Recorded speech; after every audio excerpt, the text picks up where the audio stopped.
Hello friends, welcome to the 10th CBSE Quest channel of Unacademy. This channel is exclusively for the students of class 10th who are preparing for their boards exam and going to give their exams in the year 2021. Okay? तो आपको पता है हम एक series of video अभी कर रहे हैं जिसमें हम सारे के सारे जो हमारे प्रीवियस ईयर के क्वेश्चंस हैं वो सॉल्व कर रहे हैं, right? So today I have come up with the previous year question paper of the year 2016. ठीक है? तो हम ये सॉल्व करेंगे. This is a brief introduction about me. I have done BTech in electrical engineering.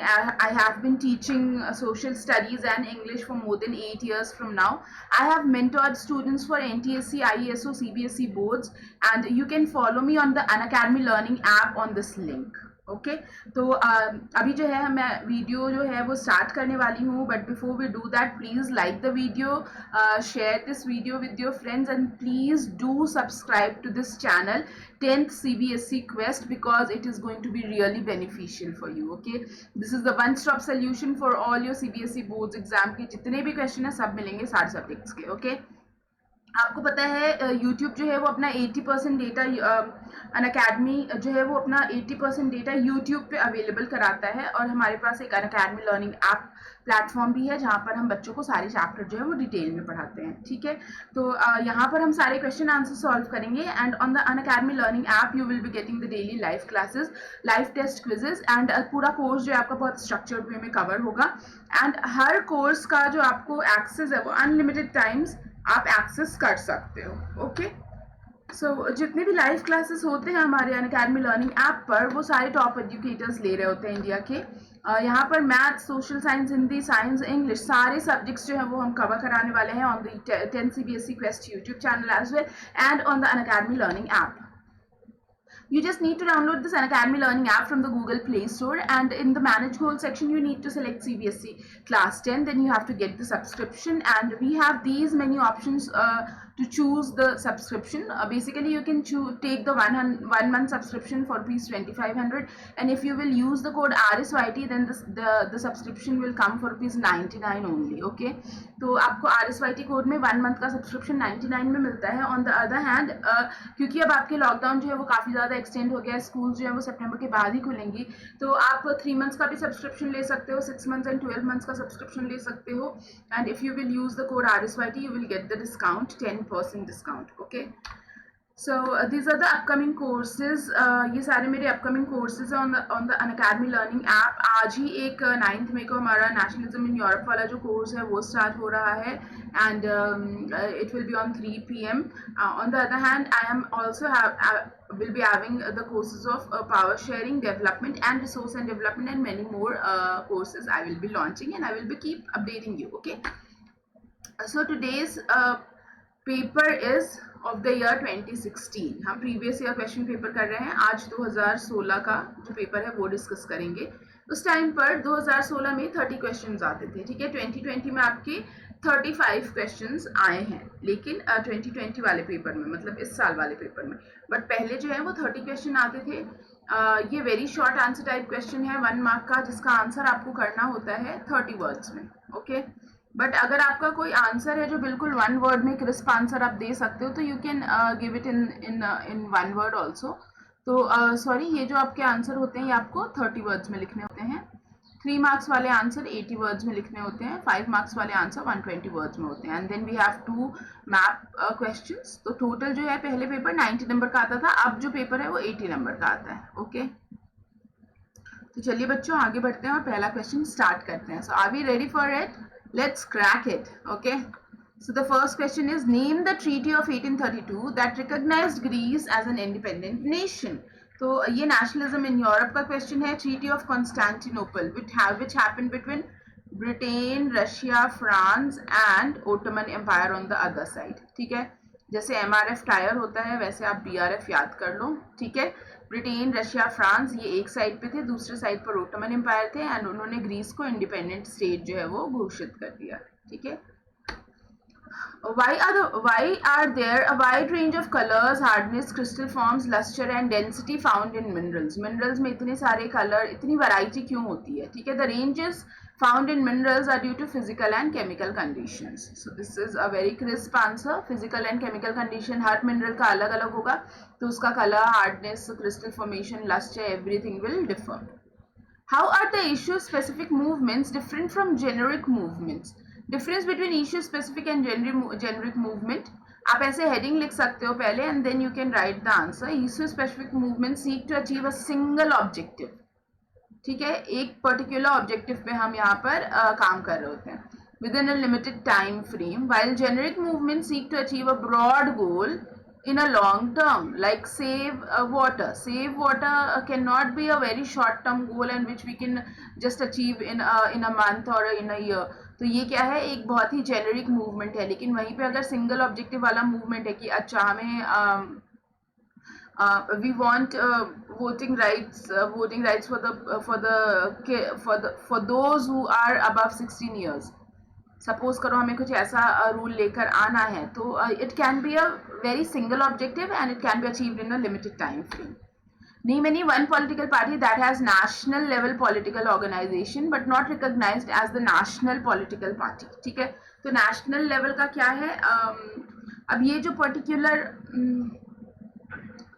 जो particular question है ये बच्चों आपके 2016 में पूछा गया था. ठीक है, तो उस टाइम पे समाजवादी पार्टी, समता पार्टी या राष्ट्रीय जनता दल, ये जो है ये नेशनल लेवल पे प्रेजेंस इनका ज़रूर है, लेकिन ये नेशनल पार्टी नहीं है. नेशनल पार्टी क्यों नहीं है? क्योंकि इन्होंने 6% वोट जो है वो लोकसभा में नहीं जीती होंगी, या 4 स्टेट्स में इन्होंने लेजिस्लेटिव असेंबली में इनके सीट्स नहीं होंगे. ठीक है, तो अगर ऐसा नहीं होता तो हम इसको रिकॉग्नाइज नहीं कर सकते as a national party.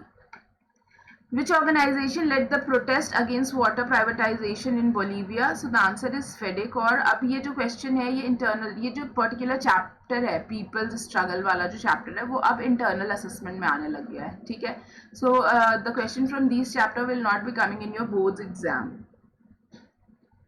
Differentiate between investment and foreign investment. The money that is spent to buy assets is called investment. ठीक है, अगर हमने खुद ने ज़मीन खरीदा, कोई घर खरीदा, मशीन खरीदा, ये सब क्या है? इन्वेस्टमेंट है. ठीक है, while the investment made by MNCs is called foreign investment. किसी इंडिविजुअल का इन्वेस्टमेंट है या किसी एक पर्सन का इन्वेस्टमेंट है, किसी एक कंपनी का जो कि होम ग्रोन कंपनी है, डोमेस्टिक कंपनी है, उसका अगर इन्वेस्टमेंट है तो उसे हम क्या कहेंगे? उसका अगर उसने एसेट बाई किया है तो उसे हम इन्वेस्टमेंट कहेंगे. लेकिन कोई MNC जो होती है, मल्टीनेशनल कंपनी, ऐसी कंपनी जिनके ऑफिसेस 2 से ज़्यादा कंट्रीज में है, वो जब इन्वेस्टमेंट करती है तो उसे हम क्या कहते हैं? Foreign investment. Okay, suppose you have to buy a packed bottle for drinking water in your journey. Which logo will you look to see to be sure about its quality? अगर आप एक पानी की बॉटल खरीदते हो तो उसमें कौन सा लोगो देखेंगे? So we will see ISI, Indian Standards of Institution, which is a quality standard. ठीक है, तो हमें ये स्टैंडर्ड उसमें चेक करना होगा. How do deposits with banks become their source of income? अगर हमने बैंक में पैसे डिपॉजिट किए हैं तो बैंक के लिए वो सोर्स ऑफ इनकम कैसे है? Bank charge higher rate of interest on loans than what they offer on deposit. The difference of interest in the main source of income is the main source of income in bank. Actually bank का जो पूरा का पूरा source of income है that is loan. तो यहाँ पर आप एक फ्लो चार्ट भी बना सकते थे. You can write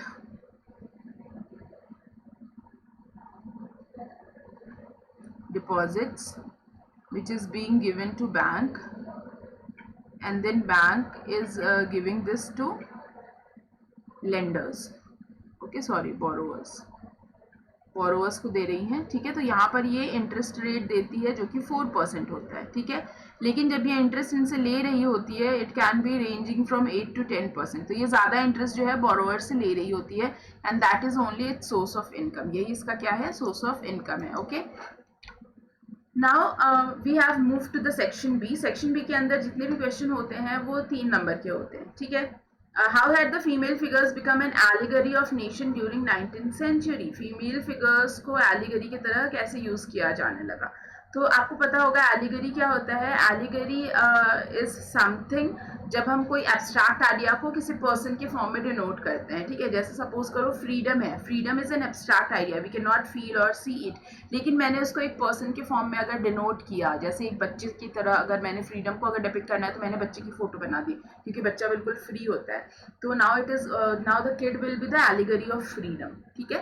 तो यहाँ पूछा जा रहा है 19th सेंचुरी में फीमेल फिगर्स को क्यों यूज करते थे एलिगरी के लिए, ठीक है। So the female figure as an allegory of the nation, artists found a way out to represent a country in the form of person. The nations were portrayed as female figures. The female figure was chosen to personify the nation and did not stand for any particular woman in the real life. It gave the abstract idea of a nation a concrete form. Thus the female figure became an allegory of the nation. जो बहुत सारे artist हैं उन्होंने क्या करना शुरू कर दिया, कंट्री को फीमेल की तरह दिखाना शुरू कर दिया, ठीक है। क्यों? क्योंकि जो धरती होती है वो खाना देती है, ठीक है।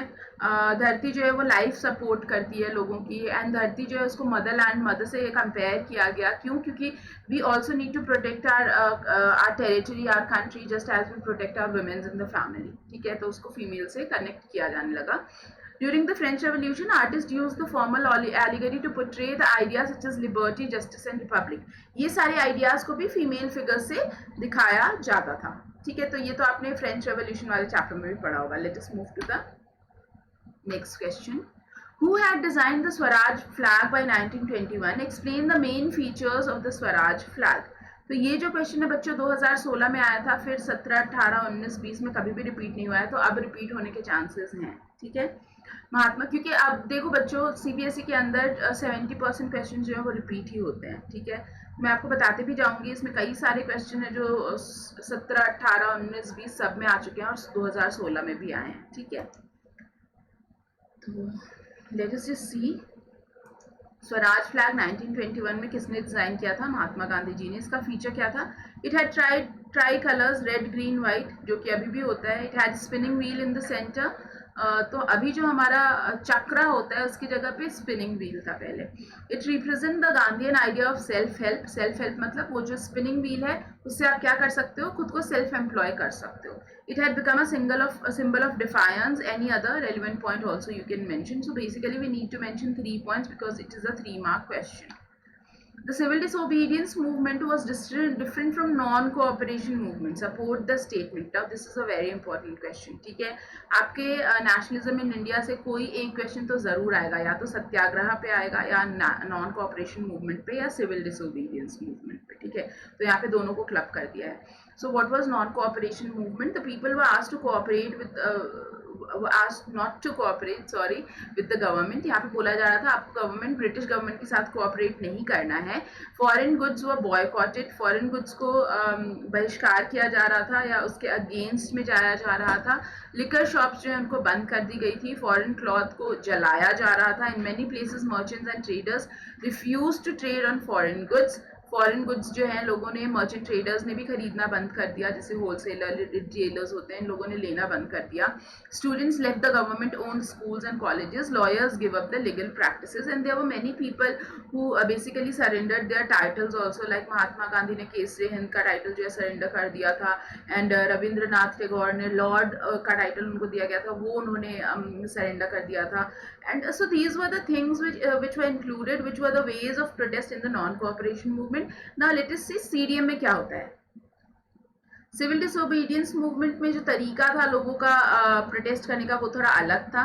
People were asked to break the colonial laws. यहाँ पर हम सिर्फ क्या कर रहे हैं, उनके अगेंस्ट प्रोटेस्ट कर रहे हैं, कुछ लॉ नहीं ब्रेक किया है, बट यहाँ पर लॉज ब्रेक करना शुरू कर दिया।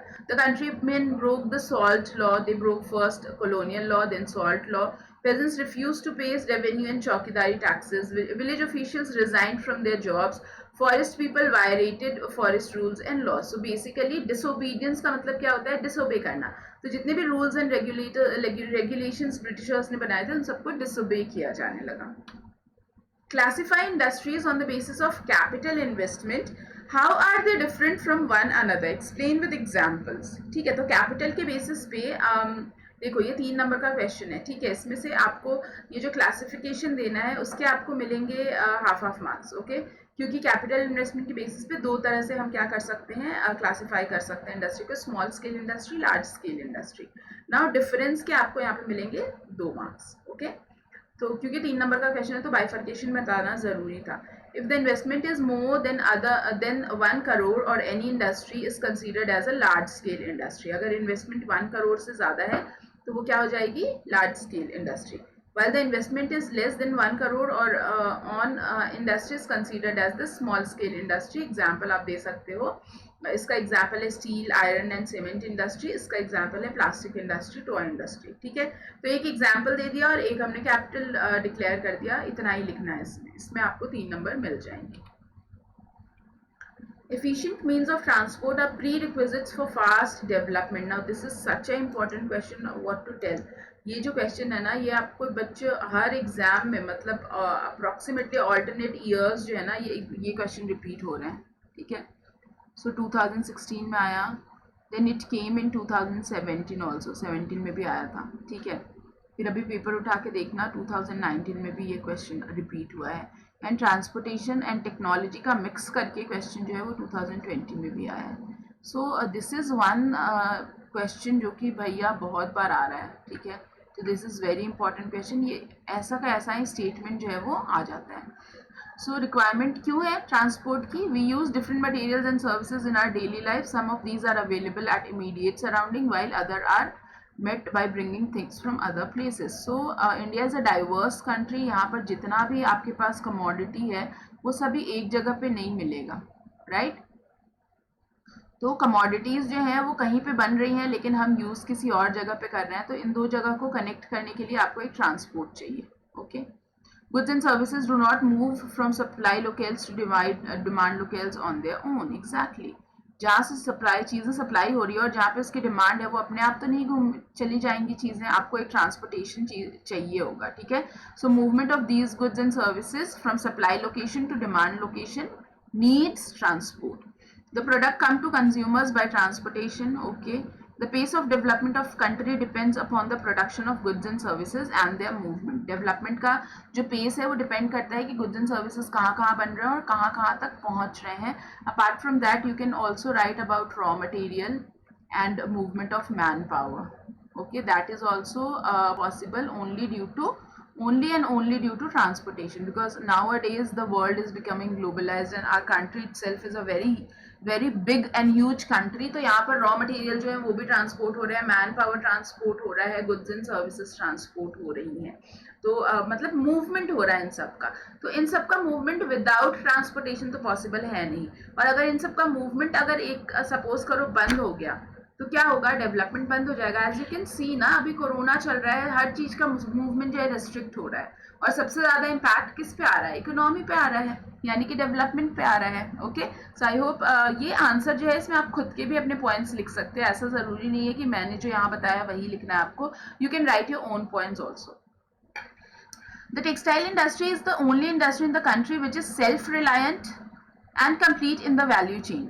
सेल्फ रिलायंट मतलब अपने आप पर ही निर्भर है, मतलब इसकी जो भी चीज़ें हैं, अगर आपको इंडस्ट्री चलानी है कोई भी चीज़ की तो आपको क्या क्या चाहिए, you need many things, like you need man power, you need material, you need money, you need machineries, you need market। So these are the 5 M's basically which you need, money, market and many thing, like ठीक है। ये जितनी भी चीज़ें हैं अगर आपको सारी की सारी एक ही जगह पे मिल रही हैं then you can say that that particular industry is self reliant, okay। So the textile industry is self-reliant and complete in value chain because it contributes significantly in the industrial production, employment generation बहुत ज़्यादा है, foreign exchange earning भी काफ़ी ज़्यादा है इससे, and it contributes 4% towards the GDP।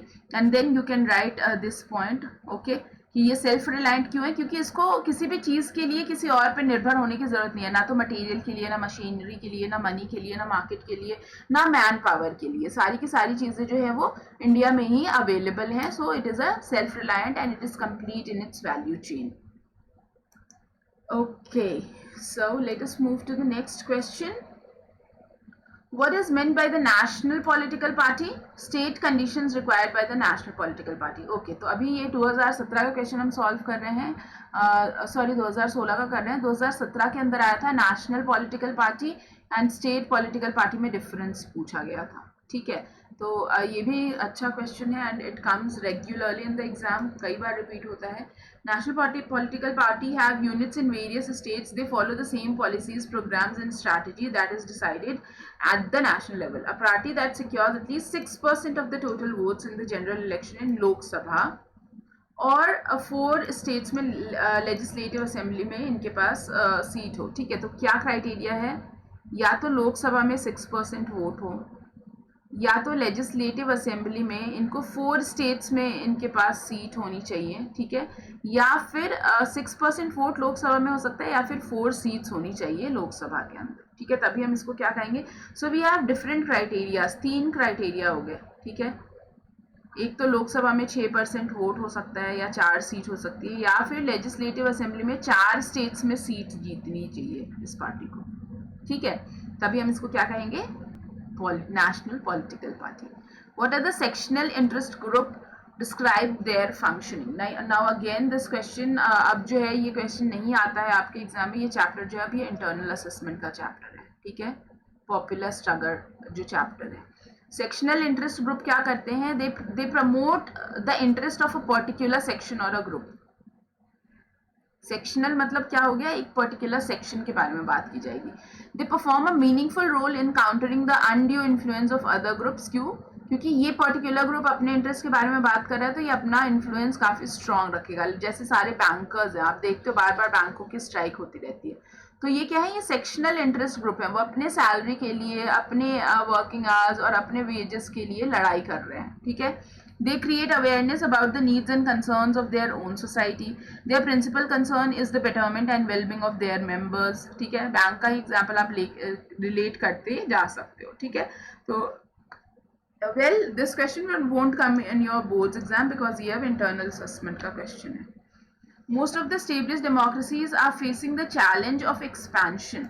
Now challenges to democracy जो है बच्चों, अब वो भी इंटरनल असेसमेंट के अंदर आएगा. ठीक है, outcomes of democracy is coming in your boards exam, but ये भी इंटरनल असेसमेंट है. अब चैलेंज ऑफ एक्सपेंशन क्या होता है? ठीक है, most of the established democracy face the challenge of expansion. Citizens have great expectation from the government. Government tries their best for the upliftment of society, ensuring greater power to the local government, extension of federal principle to all units of federation.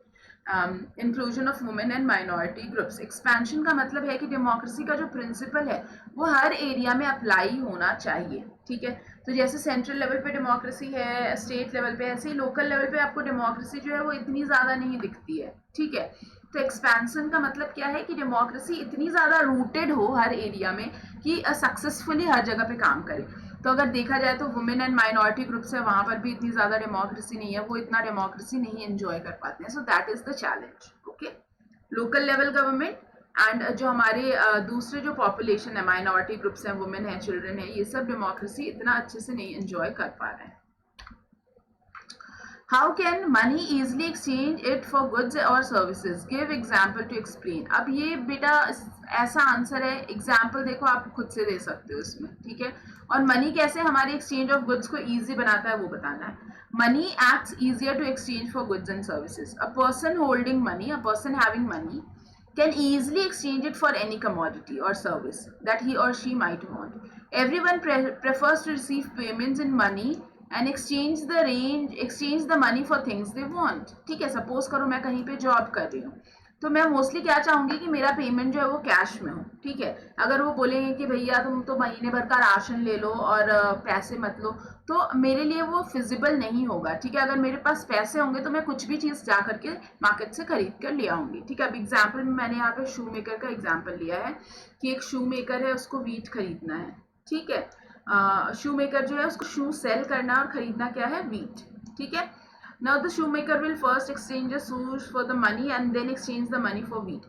If the shoemaker had to directly exchange the shoes for wheat without the use of money, he would have to look for wheat growing farmer who not only wants to sell wheat but also wants to buy the shoe. उसको अगर money नहीं होती तो क्या करना पड़ता, एक ऐसा फार्मर ढूंढना पड़ता जिसको जूते की ज़रूरत है, ठीक है, और जो अपना वीट बेचना भी चाह रहा है, तो ये सब ढूंढना बहुत कम्बरसम हो जाता है, बहुत ही कॉम्प्लिकेटेड हो जाता है, ठीक है। एंड यहाँ पे फिर वही डबल कोइंसिडेंस ऑफ वॉन्स वाला जो प्रॉब्लम है वो अराइज होने लग जाता है, ठीक है। तो I think you will write it in your own language also very well, अगर समझ में आ गया है तो। Barriers on foreign trade and foreign investment were removed to large extent in India since 1991.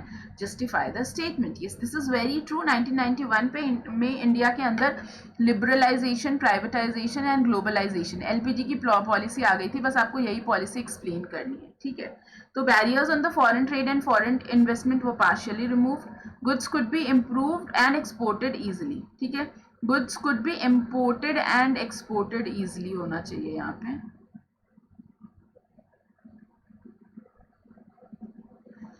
Foreign companies could set up factories and offices here.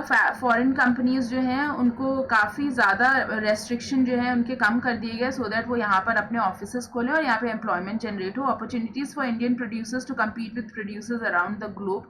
अब Indian producers भी हैं, वो क्या कर सकते थे, अपना सामान जो है वो दूसरे कंट्रीज़ में बेच सकते थे और वहाँ के प्रोड्यूसर्स से कम्पीट कर सकते थे। और कुछ भी और रेलिवेंट पॉइंट आप यहाँ पे लिख सकते हो, though you just need to write 3 points, okay. The credit activities of informal sector should be discouraged. Informal sector जो या फिर informal lending जो होती है, informal credit जो होती है, उसको discourage करना चाहिए। क्यों? Why? Because 85% of loans taken by poor households in the urban areas are from informal sector. और वो क्या करेंगे, अगर informal sector से बार बार लोन लेंगे तो debt trap में फंस जाएंगे। Informal lenders charge very high interest. They try to charge more and more interest on their loans. There are no boundaries and restriction. अगर इनफॉर्मल लेंडिंग है तो उसका तो कोई रूल्स रेगुलेशन कुछ भी नहीं है। Higher cost of borrowing means a large part of earning of the borrower is use to repay the loan.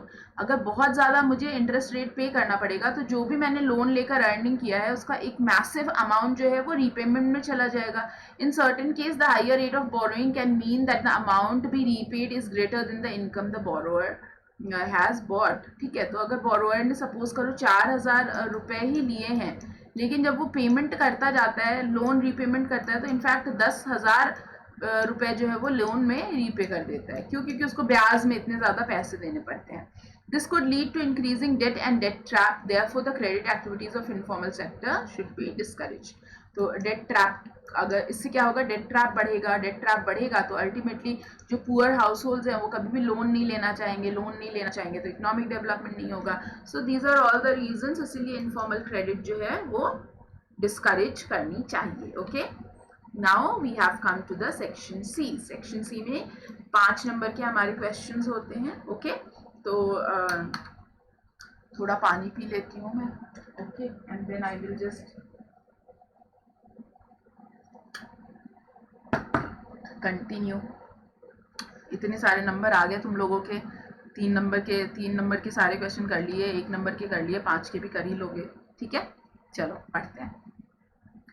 सो देखो 5 नंबर वाले क्वेश्चंस बहुत इंपॉर्टेंट होते हैं और कोशिश हमेशा यही करिएगा कि 5 नंबर वाले जो क्वेश्चन है वो एक पेज पे पूरा लिखो, ठीक है। जैसे क्वेश्चन नंबर 21 है तो वो पूरा एक पेज पे लिखो। अगर नीचे स्पेस रह भी गया है तो नो प्रॉब्लम, लीव इट। हो सकता है बाद में कुछ नया पॉइंट आ जाए, यहाँ पे ऐड कर दो, ठीक है। इससे क्या होगा, इवैल्यूएटर को भी चेक करने में ईजी रहेगा। तो 5 नंबर के क्वेश्चन हमेशा कोशिश करिए कि 21, 22 ऐसे इंडिविजुअल पेजेस पर ही लिखें, ठीक है। 21 के आंसर को फिर कैरी फॉरवर्ड मत करो दूसरे में, अगर किया है तो फिर वहीं पे छोड़ दो, फिर वो पेज भले ब्लैंक रहने दो, फिर नेक्स्ट पेज से आपको लिखना है, वहाँ पे लिख दो PTO please turn over, okay. So the first question is, analyze the measure and practices introduced by French revolutionaries to create a sense of collective identity amongst the people. Oh my God! अब now this question is कम से कम हर साल ये question जो है या तो 1 mark, 3 mark, 5 mark, कहीं ना कहीं तो ये पूछ ही लिया जाता है, ठीक है। तो बेसिकली ये क्वेश्चन जो है 2017 में 3 मार्क्स का आया था और ये रिपीटेडली आता है, या तो 3 मार्क्स का या 5 मार्क्स का आता है। You can either right 3 points और 5 मार्क्स का आया तो 5 पॉइंट में लिख दो, ठीक है।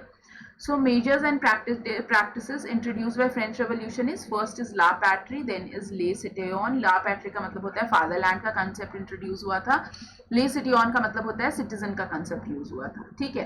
तो फ्रेंच रेवोल्यूशन के पहले जितनी भी प्रॉपर्टी हुआ करती थी वो सारी की सारी मोनार्क के अंदर होती थी या फिर चर्च के अंडर होती थी, ठीक है। लेकिन जब फ्रेंच रेवोल्यूशन हुआ तो प्राइवेट प्रॉपर्टी का कंसेप्ट आया एंड जो फादर की जमीन है वो ट्रांसफर होने लग गई उनके बच्चों को, तो उसे फादरलैंड कहा जाने लगा, ठीक है। बट लेटर ऑन जब नेशंस फॉर्म हुए तब लोगों को समझ आया कि भैया धरती जो है उसको प्रोटेक्ट करके रखने की जरूरत है, धरती जो है वो हमारी माँ की तरह है, ठीक है, वो हमें हमारी लाइफ को सपोर्ट करती है, तो फिर मदरलैंड बोला जाने लगा हर कंट्री को, ठीक है। अब ले सिटियोन, सिटियोन मतलब सिटीजन, ठीक है। सिटीजन का कंसेप्ट कैसे आया, इससे फ्रेंच रेवोल्यूशन के पहले जो लोग हैं उनको मैडाम या फिर मॉन्सिन्योर करके एड्रेस किया जाता था, ठीक है, सर मैडम करके एड्रेस किया जाता था। लेकिन फ्रेंच रेवोल्यूशन के बाद सबको नागरिक बना दिया गया, सिटीजन बना दिया गया, ठीक है। Now there is a difference between citizen and subject. प्रजा और नागरिक के बीच में एक डिफरेंस होता है। जो प्रजा होती है, राजा के अंडर में जब लोग होते हैं, प्रजा होते हैं, तो उनके पास कोई फंडामेंटल राइट्स नहीं होता, लेकिन जब लोग सिटीजन बनते हैं तो उनके पास फंडामेंटल राइट्स होता है, ओके। एक नया फ्रेंच फ्लैग इंट्रोड्यूस किया गया, ट्राई कलर का, blue white red flag introduce किया गया, जिसमें ब्लू जो है वो रॉयलिटी का सिंबल था, तो इसीलिए रॉयल ब्लू कलर हम हमेशा बोलते हैं, और व्हाइट और रेड जो है वो आर्मी का सिंबल था, ठीक है। A centralized administrative system was put into place. It formulated uniform laws for all the citizens within its territory. Centralized administrative system बना दिया गया और सबके लिए यूनिफॉर्म लॉ बना दिया गया। मतलब अगर 4 लोगों ने सेम क्राइम किया है तो उन चारों लोगों के लिए लॉ जो है वो सिमिलर है और चारों लोगों को सेम ही सजा दी जाएगी। Internal custom duties and dues were abolished. Internal custom duty का मतलब क्या है, फ्रांस के अंदर ही बड़ी सारी टेरिटरीज हुआ करती थी और अगर आपका सामान यहाँ से यहाँ जा रहा है, यहाँ से यहाँ जा रहा है, तो हर बार टैक्स पे करना पड़ता था। तो ये सारे टैक्स को हटा दिया गया और एक स्मूथ टैक्स सिस्टम जो है वो ले आया गया, which will be uniform to all the territories, जैसा कि अभी जीएसटी के साथ किया गया है, राइट। इंडिया के अंदर जीएसटी जो है वो अब हर स्टेट में कॉमनली लगा हुआ है, अब कोई हर स्टेट का अलग अलग टैक्स नहीं है, ठीक है। और उसके बाद क्या किया, uniform system of weights and measures जो है वो अडॉप्ट कर लिया गया। जैसे आप देखते हो इंडिया के अंदर अगर टेम्परेचर मेजर करना है, कहीं भी किसी भी स्टेट का जो क्लाइमेट वाला डिपार्टमेंट होगा वो टेम्परेचर डिग्री सेल्सियस में ही रिलीज करेगा, राइट। तो ये एक यूनिफॉर्म हमारा यूनिट है जो पूरे इंडिया में हम अप्लाई कर रहे हैं। अगर वही सपोज करो सारे स्टेट अलग अलग लेने लग जाते यूनिट, कोई फ़ारेनहाइट ले रहा है, कोई केल्विन ले रहा है, कोई रैंकिन ले रहा है, तो कितना डिफिकल्ट हो जाता कोई भी चीज़ को रिलेट करने में, राइट। तो ऐसे uniform system of weights and measures जो है वो इंट्रोड्यूस किया गया फ्रेंच रेवोल्यूशन में और उससे काफ़ी फायदा जो है वो लोगों को हुआ, ठीक है। और क्या हुई, लोगों को कलेक्टिव आइडेंटिटी फील होने लग गई, लोगों को लगा कि यार हम सब पे सेम ही रूल और रेगुलेशन फॉलो हो रहा है, so we all are the part of same nation. I hope you have understood this question and you know the importance of this question. This is very important, definitely 2-3 बार ये question जो है आप practice करके जाओ, exam में आएगा ही आएगा। Question number 22. Why did Gandhi ji decide to launch nationwide satyagraha against the proposed Rowlatt Act 1919? How was it organized? Now this particular question has earlier came of 3 marks. ठीक है, या फिर आप बोल सकते हो 2016 में तो ये 5 नंबर का क्वेश्चन आया था, 2017 में अर्लियर नहीं sorry later it came to be 3 mark question, ठीक है, रिपीट हुआ क्वेश्चन है ये।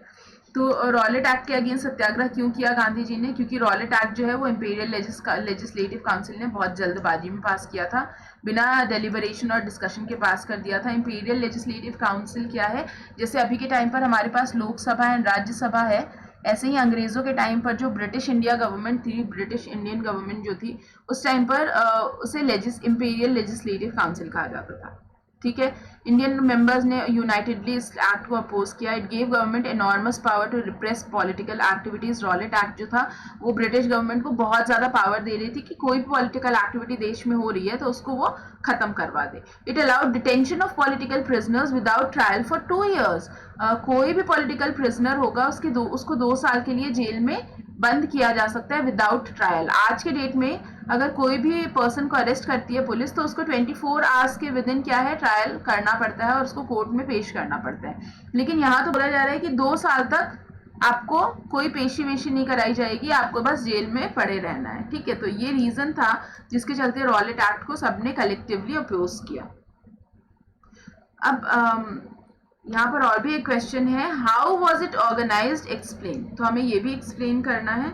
यहाँ पर देखो बच्चों, ये जो क्वेश्चन है ना, ये क्वेश्चन इज ऑफ 2+3 मार्क्स। अब क्वेश्चन पेपर के अंदर 2+3 ऐसे लिखा रहेगा, ये गलती से यहाँ पे ऐसा लिख दिया मैंने, ठीक है। 2+3=5 ऐसा रहेगा।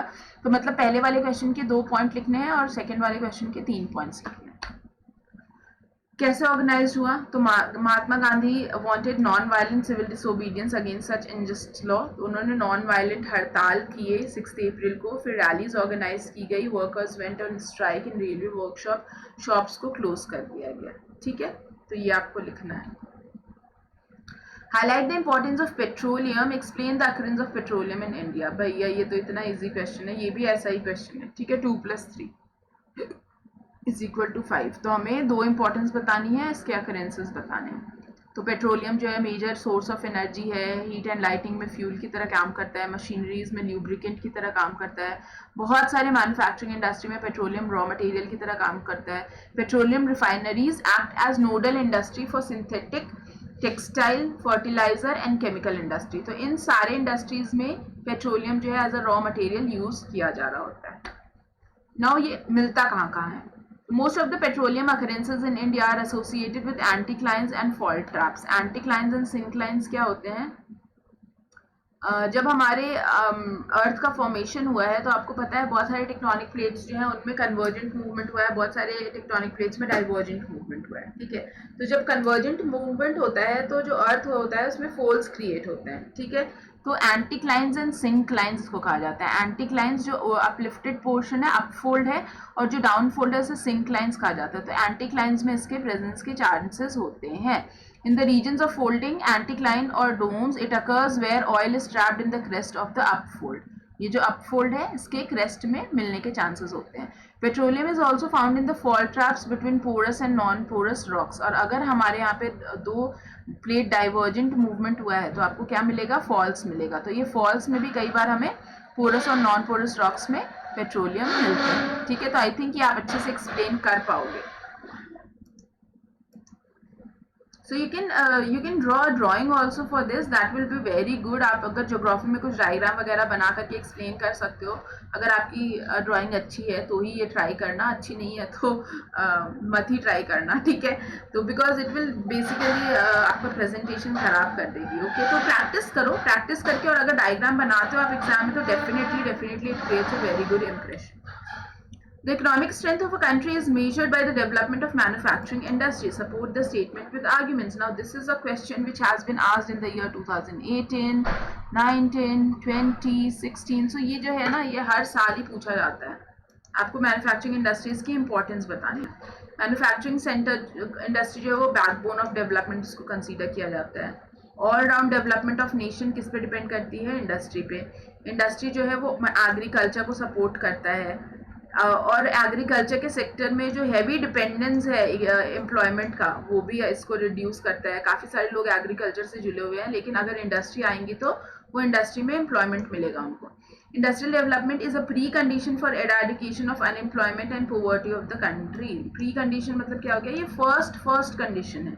अगर आपको देश से गरीबी हटानी है, देश से बेरोजगारी हटानी है, तो सबसे पहला कंडीशन क्या है? कि इंडस्ट्रियल डेवलपमेंट करना ही पड़ेगा। It was aimed at bringing down regional disparity. Regional disparity का मतलब क्या है? कि सपोज करो ये देश जो है, ये जो पर्टिकुलर स्टेट है, ये बहुत अच्छा है एग्रीकल्चर में, बट यहाँ पर आपके पास इतना फर्टाइल सॉइल नहीं है, तो क्या इस पर्टिकुलर स्टेट को गरीब ही रहने देंगे? नहीं, हम यहाँ पे क्या कर सकते हैं? इंडस्ट्रीज लगा सकते हैं। अब ये दोनों स्टेट में जो डिस्पैरिटी थी वो काफ़ी कम हो जाएगी। एक्सपेंशन ऑफ मैन्युफैक्चर्ड गुड्स, हम मैन्युफैक्चर गुड्स जो हैं वो काफ़ी जगहों पर बहुत सारी वैरायटी के गुड्स जो हैं वो बना सकते हैं इंडस्ट्रियल डेवलपमेंट करके। Trade and commerce brings much needed foreign exchange. अगर हमारे यहाँ पे बहुत सारे गुड्स प्रोड्यूस होंगे तो हम बाहर भेजेंगे, बाहर अगर हम उसको भेजेंगे तो इन रिटर्न फॉरेन एक्सचेंज आएगा। India's prosperity lies in increasing and diversifying its manufacturing industry as quickly as possible. हम जितनी ज़्यादा गुड्स मैन्युफैक्चर कर सकें, जितनी वैरायटी ऑफ गुड्स मैन्युफैक्चर कर सकें, उतना ही हमारा डेवलपमेंट होने के चांसेस बढ़ेंगे, ठीक है। तो सब बड़े होकर के क्या बनना है? सबको इंडस्ट्रियलिस्ट बनना है, ठीक है, और जॉब्स क्रिएट करनी है। How are democratic governments better than other forms of government? ये भी क्वेश्चन बेटा आप खुद के पॉइंट्स भी लिख सकते हो, ठीक है। डेमोक्रेटिक गवर्नमेंट के अंदर एक फॉर्मल कॉन्स्टिट्यूशन होता है, रेगुलर इलेक्शंस होते हैं, पॉलिटिकल पार्टीज होती हैं, they guarantee rights to citizen, such government allow room to correct mistakes, why because we have free and fair elections every 5 years. So if the government is not working properly, we can correct our mistake and we can choose some other government. Such government accommodates social diversities. तो इसी को थोड़ा सा और explain भी कर सकते हो आप, ठीक है। I have just taken the points, आप इसको थोड़ा एक्सप्लेन करके लिख सकते हो। So, आपको पूरे 5 नंबर मिल जाएंगे। It's easy question, okay. Pressure groups are and movement exert influence on politics in different ways. Now this particular question is of popular struggle. अब ये क्वेश्चन जो है वो इंटरनल असेसमेंट में आएगा, आपके बोर्ड्स के एग्जाम में नहीं आएगा। प्रेशर ग्रुप जो है वो पॉलिटिक्स को कैसे अफेक्ट करती हैं। Pressure group and movement try to gain public support. Pressure groups क्या करती हैं, जनता का सपोर्ट लेती हैं। जैसे आज से कुछ साल पहले आपको पता होगा अन्ना हजारे और अरविंद केजरीवाल जो है वो लोकपाल बिल के लिए लड़ाई कर रहे थे, तो वो उनका एक प्रेशर ग्रुप था, ठीक है। They carry out information campaign, organise meeting and petitions, जैसा कि लोकपाल बिल के टाइम भी किया गया था। They also try to influence media to give more attention to their issues. अगर हम सब धरने पे बैठ जाएंगे, अगर प्रेशर ग्रुप्स धरने पे बैठ जाएंगे तो डेफिनेटली मीडिया उनको कवर करेगी। They often organize protest activity like strike. A workers' organization, employees association, and most of the movement groups force the government to consider the demands. यहाँ पे फिर आप बैंक कर्मचारियों का प्रेशर ग्रुप का example ले सकते हो कि बैंक के जो कर्मचारी होते हैं वो कई बार स्ट्राइक करते रहते हैं। क्यों? क्योंकि वो गवर्नमेंट पे प्रेशर बिल्डअप करने की कोशिश करते हैं कि हमारी सैलरी बढ़ाओ, मेरे वेजेस बढ़ाओ, हमारी वर्किंग आवर्स कम करो, then only we will be rendering our service to yourself. Business groups often employ professional lobbyist. Lobbyist क्या होते हैं, एक ऐसा पर्सन, प्रेशर ग्रुप के अंदर एक पर्सन होता है जिसको एक्सपर्ट नॉलेज होती है, ठीक है। तो अगर गवर्नमेंट को कोई बिजनेस से रिलेटेड, पर्टिकुलर बिजनेस से रिलेटेड कोई डिसीजन लेना है तो वो इस लॉबिस्ट को भी इन्वाइट करती है, ठीक है, सो दैट ये उस प्रेशर ग्रुप के सारे डिमांड्स को इनके सामने रख सके। Some pressure groups formed and led by the leaders of political parties. कई बार प्रेशर ग्रुप जो है वही पॉलिटिकल पार्टीज में कन्वर्ट हो जाती हैं। जैसे अरविंद केजरीवाल जो थे वो पहले एक्चुअली में प्रेशर ग्रुप का हिस्सा थे, बट लेटर ऑन उन्होंने आम आदमी पार्टी बना ली, ठीक है। Some political parties grow out of movement, so this is the same point, okay. तो ये है, आप ऐसा लिख सकते हो इसका आंसर। 5 नंबर बिल्कुल मिल जाएंगे आपको। Describe the vital and positive role of credit with examples. तो क्रेडिट का मतलब क्या होता है, लोन। अब यहाँ पे मैंने एग्जाम्पल नहीं लिया है, एग्जाम्पल आप खुद से ले सकते हो, ठीक है। A large number of transaction in our day to day activities involve credit in some form or other. It also helps to improve the economy of the country. हमारे यहाँ पे जितने भी आप देखते हो ना क्रेडिट कार्ड आजकल आपके पास होते हैं, क्रेडिट मतलब होता है लोन या उधार, ठीक है। या फिर आप घर पे भी देखते होगे कई बार हम राशन के किराने के शॉप से सामान ले आते हैं और at the end of the month we pay that person a bill, हम उसको एंड में पैसा देते हैं। So this is called credit पे सामान लेकर आना, ठीक है। तो क्रेडिट जो है वो हमारे डे टू डे एक्टिविटीज में भी काम आती है और जो हमारी इकोनॉमी है उसको भी इम्प्रूव करती है। सपोज करो मैंने जो लोन लिया बैंक से, that will also be considered as credit. मैंने लोन लिया और लोन लेने के बाद मैंने घर पे कुछ स्मॉल स्केल इंडस्ट्री जैसी खोली, कुछ हैंडीक्राफ्ट बनाना शुरू किया और लोगों को बेचना शुरू कर दिया। तो इससे क्या होगा, एक तरीके से इकोनॉमी तो डेवलप हो रही है ना, ठीक है। अगर मैंने 10-15 लोगों को एम्प्लॉय करके एक स्मॉल स्केल इंडस्ट्री खोल ली, then also it will be good for the economic development. अब इसमें आप एक एग्जाम्पल खुद का ले सकते हो।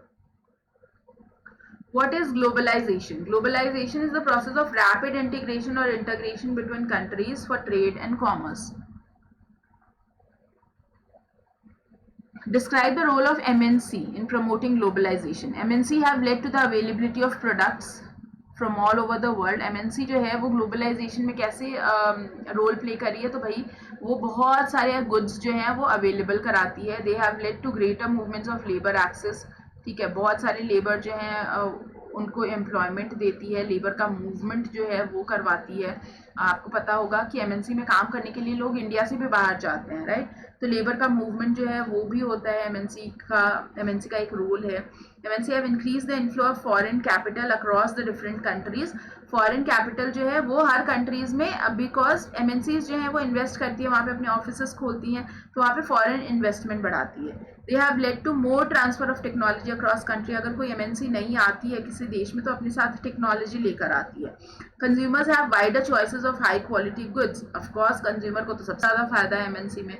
आपको पता ही होगा, आप एमएनसी जब तक नहीं थी तब तक हमारे यहाँ पे इंडिया में KFC, मैकडी ये सब के बर्गर नहीं मिलते थे, लेकिन आज वो सारे अवेलेबल है, राइट? क्यों? क्योंकि ग्लोबलाइजेशन हो गया है 1991 में।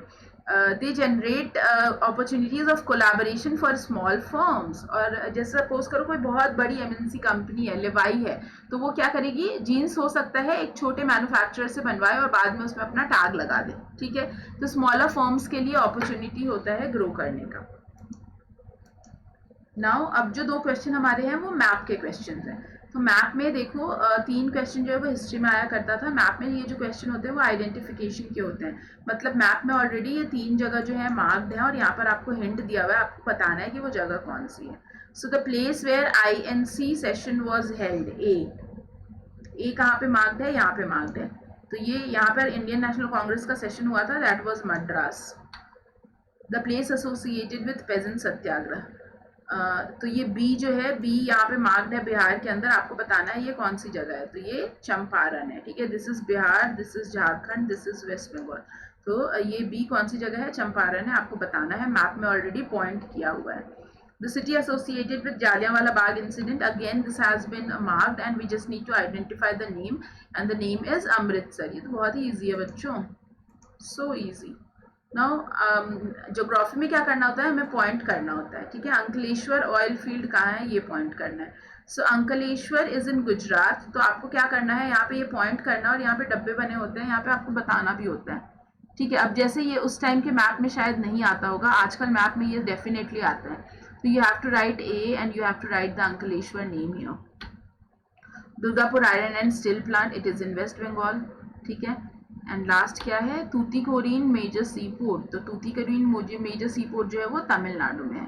तो आपको ये ऐसे मार्क करना है। So this was all about 2016 question paper, ठीक है बच्चों? आपको ये टेलीग्राम ऐप जो है 10 CBSE क्वेस्ट का वो फॉलो करना है। टेलीग्राम चैनल पे टेलीग्राम ऐप डाउनलोड करो और 10 CBSE क्वेस्ट लिखो, आ जाएगा। And please please please do follow it, okay? क्योंकि यहाँ पर आपको रेगुलर अपडेट्स मिलेंगे, सारी क्लास, सारे सब्जेक्ट के जो भी वीडियोस अपलोड होंगे उसके। And if you want to join Unacademy then use the RSYT code. Unacademy learning app पर हम आपको पूरा चैप्टर जो है वो डिटेल में पढ़ाते हैं। और 10 CBSE क्वेस्ट जो हमारा चैनल है वहाँ पर हम आपके सारे क्वेश्चन आंसर्स जो है वो डिस्कस करते हैं। So please do subscribe to this channel 10 CBSE quest, जो हमारे यूट्यूब का चैनल है उसको सब्सक्राइब करिए। आपको वीडियो कैसा लगा वो प्लीज़ कमेंट बॉक्स में शेयर करिए। RSYT कोड यूज़ करके प्लस का भी सब्सक्रिप्शन लो और ये बेल आइकन जो है उसको प्रेस कर दीजिए, ठीक है? Please give a vote to the videos and follow us on the Telegram channel. Support us into this because we are here to democratize the education. Let's crack it. Thank you.